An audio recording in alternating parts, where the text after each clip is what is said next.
everybody, welcome back. I'm Mark, and I am very pleased to have a specialist on today. Leah Tharin is a solopreneur who specializes in product growth and product customer fit. Self-described, she says that her main job is keeping companies from dying as they go into product hypergrowth mode. And I found this fascinating, not just because it's a very cool topic and it's a neat new way of looking at human nature, but also because product customer fit is one of the core propositions, one of the fundamentals of building a brand that investors love. If you don't have demonstrable product market fit that you can talk to an investor about, you got nothing. So Leah, welcome. Thank you very much for having me. I want to talk to you about your latest gig. Now, you're just winding this down now, but I want to talk about Jua. Jua, let me see if I get this right, is a company that is AI powered to predict the weather with an unprecedented accuracy for energy traders. Did I get that right? Because Yeah, it's quite complex. that is a very good summary. Yes. So what Jua does is it uses machine learning to predict the weather from end to end, which is a stark contrast to what we used to do, like simplify the Earth's model and then run everything consecutively, like having a lot of smart people in the room and try to predict the weather. Right now, we're doing everything with machine learning. And yeah, that was a pretty good summary. Yeah. I'm off to a good start. If I walked into the room with Jua and they said, I want to build a brand investors love, and I said, okay, the first thing is product market fit. Then as soon as you say that, you have to start digging deeper because there are different customers that we're talking about here, and they have very, very different needs. Can you dig into just a little bit on, in the case of Jua, who those customers are and how do you reach out to them? Yeah, so specifically, Jua is a very interesting business. So the thing that you need to understand about the energy market itself is that you have a lot of different players in there, just as you said, right? So like you have traders, you have meteorologists, you have asset management companies, you have many different roles in the market themselves. And then in these specific roles, they also have different sub kind of roles. So for instance, traders are dealing sometimes with, some of these traders are dealing in a day market. Some of them are dealing 2 weeks ahead. Some meteorologists are closer working with other energy traders together. And the reason for this, why this is happening in the first place, is that we are building now in the world a lot of new renewable energy. Renewable energy is dependent on the weather. Weather is very, very finicky. It's not easy to plan. We cannot store all this energy because our technology is just not at that point. So what happens is that you have huge demand that needs to be satisfied by something that is very finicky at the same time, and we cannot store all of it. So you need to trade against this. You need to make predictions. Does it help? Like if you know that the weather is not very strong and not creating a lot of power, yes, it does help because then we can spool up other nuclear power plants or, gas trading or whatever, like to kind of compensate. And depending on where you are in this kind of value chain, like whether you want to know about how is the wind blowing, or whether you want to know how much of this wind is being converted into energy, which is a different question, versus how are the markets moving, you start to address different kind of people in this value chain. Now, it is clear, because it is a chain, it's not a loop, that if you have the best data, then you can also serve the best power insights, then you can also predict the market the best. So you need to get the start right. That is the ultimate bet of the company itself. So if you want to achieve customer market fit, then you need to know what is important for each individual in this particular chain and who is paying the bills in the end for the kind of leverage that they can create.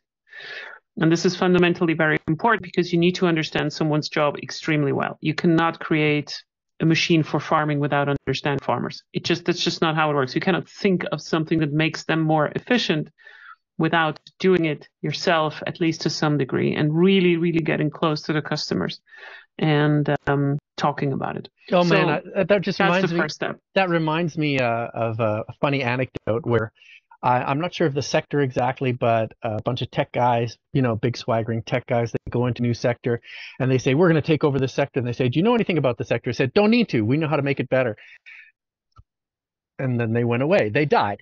But it's super funny because where I always start, I just try to understand the people that I'm selling to, or I think I'm selling to, because I believe in the case of Jua, you're selling to three different people in a different hierarchy.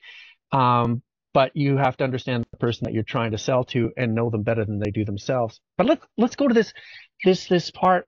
What fascinates me, we've got a few different stakeholders. How do you figure out who is going to be the most valuable person to sell to in a case like Jua? So I think what's important to note here is that this is an enterprise business, right? So like Mm-hmm. we're selling to very, very highly valuable ACVs of hundreds of thousands of dollars at the very least. Mm-hmm. But there is something that goes through all the markets right now, and that is you need to establish trust in some way. If Mm-hmm. somebody does not trust you, then they're not going to sign a contract. If they're not trusting you, they're not going to sign up for a $5 subscription. It's just as easy as it is. The difference is that in enterprise, there's more due diligence happening. There's more time invested. There is less arguments about urgency. There is less arguments about specific price, like, like you're going to get 30% off if you're closing the deal in the next 5 minutes, that kind of stuff. But the fundamental question still remains is like, how do you generate trust and how much does it cost me to generate enough trust for you to sign? So there's a kind of a unit, right? Mm-hmm. So like how much does it cost me to generate this particular trust? So you say, yes, this is worth my money, and then we go for it. And there's a couple of ways that you can do this. And because Jua is in this enterprise segment, and I'm someone who usually talks about product-led growth, which is more stronger in the lower segments, you're talking about something that is not sales assisted, but product assisted. So you have fundamentally a sales motion that is product assisted. What does that mean? That means that if you go as a salesperson into a call, hopefully with a lot of knowledge what the other person actually needs and what they want and what they really care about, that I'm going to show as honest, as fast, and as transparent as I can the value that we deliver first before we even talk about pricing. Mm-hmm. This is a very classical sales playbook. Yeah, it is totally classic. Like, how much does it cost? Well, I'll tell you that in a second, but first let me tell you, if you're this type of person, here's what it does and here's what it does. Yeah, and even before that, we really try to understand what their challenges are, because every trader has a different challenge. So, for instance, you might find out that some traders are dealing with renewables, but they are very aware of the gas market. Why are they aware of the gas market? Well, because if they know 2 weeks in before that a specific area is lacking the production of energy, then they can send a ship with gas there. Mm-hmm. So these kind of insights are only coming if you start to really understand your customers. And then you kind of need to also translate this. So this is becoming less of a business about convincing people that, oh, we are good enough. It really is about, look, here's what we have. Do you think we have something valuable? It's really an honest conversation. And this needs to happen nowadays because everybody can claim nowadays that they are the best very, very easily. Why can you do that? Because you have generative AI that can create your marketing campaigns, create all your BS marketing slogans that sound good enough, but that are not really good enough, right? Like everything sounds and looks perfect, but the proof in the pudding is still in the quality of the data. So how do we get you? What is the time to value from this first contact to you making a decision? It's not to make you trust us. It's to you getting, here's every information that we have that we can potentially give you. Do you trust us? To asking the question.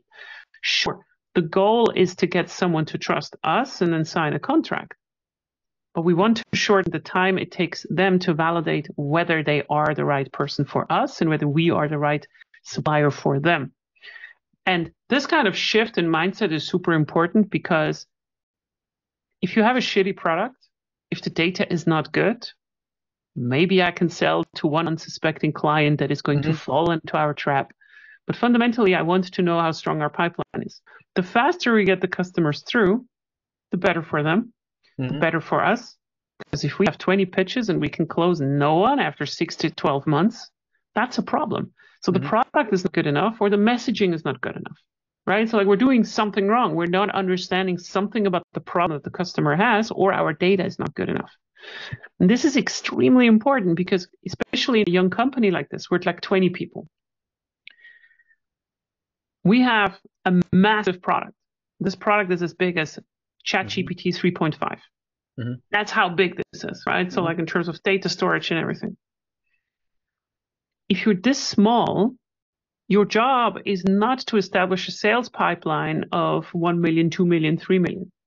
Your job is to establish some kind of sales pipeline at a specific efficiency that you can repeat. Because what we do not want is we don't want to have a bucket with holes in it that are so big where you say like, oh, look, I'm just putting in 10 million at the top. This is amazing. And then right at the bottom, 8 million of those are flowing out again after like 2 to 3 months. That's the one thing that cannot happen. So product market fit or customer market fit in that sense as well is really about whatever you're selling to whoever you're selling, which is your brand in the end as well, how little is flowing out at the bottom. I don't care how much you have in your bucket. I really don't. What I care about is how long does it stay in? Because that is a predictable revenue in the future. Because if you tell me that if I pour 1 liter of top of it in and you can hold it for a very long time so you can keep people into the product, then you have customer market fit. Then you have product market fit. That is an investable business case. And that million is far more worth than a leaky 3 million from another product that just looks nice on a spreadsheet. Because I can scale the first one. And with the second one, I'm like, okay, that is nice, but you cannot scale this. Well, I also think for the next 10 years, right? But like, it's not going to be a sustainable business. I also think of a flywheel versus a funnel. Yeah. You know, I talk to a lot of my clients, entrepreneurs, and they seem very intent on going with the weakest circle of influence, which is advertising to people who don't care about you. Try to bring them in, sell them something, and then they'd never hear from them again. And I said, why don't you get just the closest people to you, and the people who love you, who have given you money, say twice, and try to figure out how they can keep giving you money and create a flywheel where you build something for them, they buy it, they tell you how to make it better, you sell it to them again, et cetera, et cetera. You need a fraction of the marketing budget and a fraction of the headaches to keep these people happy. I've heard it before with small entrepreneurial companies. You need 1,000 people. Well, it depends, right? Like sometimes you just need 3 accounts to be closed, but you better be sure that what you're doing is efficient enough. It is not about the money. It really isn't. It is more about how many leads did we go through to get to these 3 paying accounts. Yeah, that's what counts. And how can you hang on to them? Yeah, and you're going to kill yourself if you start to scale with a CAC payback of 16 months. It's just what it is, right? So like if you had paid advertising, so like, we spent $5,000 and we made $15,000 out of this over the next 3 years. And I'm like, okay, your CAC payback is 36 months. And now you want to spend more money on this channel, which is going to bind more of your capital, and paid advertising is not something that you can scale because it's just going to cost you more and more and more. Sure, you can start to optimize your keywords a little bit and so forth, but paid advertising has this very nasty habit that it becomes more expensive as you scale. So it is an unscalable channel. It's a good support channel for most companies, but this is a very good example. Yeah. Now we've got a couple minutes. I've just walked into your door. I've heard about you. You're going to help my small, relatively unsophisticated company achieve product market fit or product customer fit. What are without knowing what product is or grabbing just a product that you like to talk about, what do you do first? What would you advise me as a relatively naive entrepreneur on product customer fit? What would you advise me to do first, second, and third? So I think let's take this from the side of like, what do most people get wrong? I think companies are jumping too fast around when they think they're being successful. So I'm just going to be very frank. You can stumble into the first 5 million of your ARR. It's definitely possible. It is difficult, right? So like most companies do not make it to that particular border. That's totally true as well. But you can actually run 5 million in any successful business without getting your go-to-market right.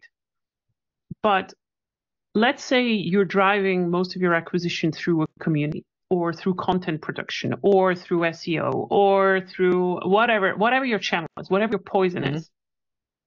Don't give up on it. Keep figuring it out. Try to scale that first before you layer in something else. That is quite important, right? So like instead of Oh, we need to do a geographical expansion over there. Oh, now we need to start to have content over there. We've never done this before, and so forth. Get the money into your bank first, scale you know is working, and add another 20% for your experiments afterwards.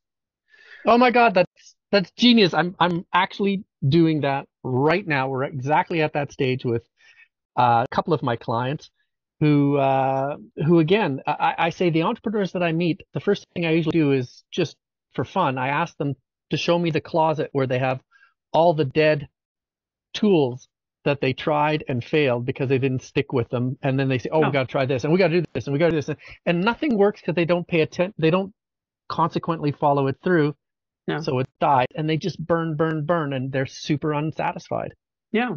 Because what you're going to do is if you start to have these vanity projects that you cannot wait, you know, like maybe you've been building tech for 2.5 years and you're starting to be bored and you just want to do something new.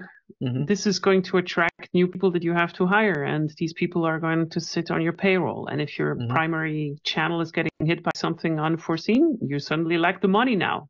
What are you going to do? You're going to scale back. You have a down round, and that's it. Yeah. Right. Leah, I really, really, really appreciate you sharing your wisdom here, because what you've done is taken something that I know something about because I work with clients, but on a very stripped back, scaled back level. And you're very deep in this field.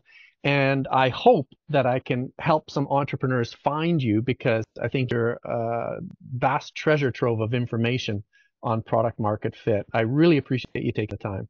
Thank you, Mark. I appreciate that. You have yourself a good day. Thank you. You too.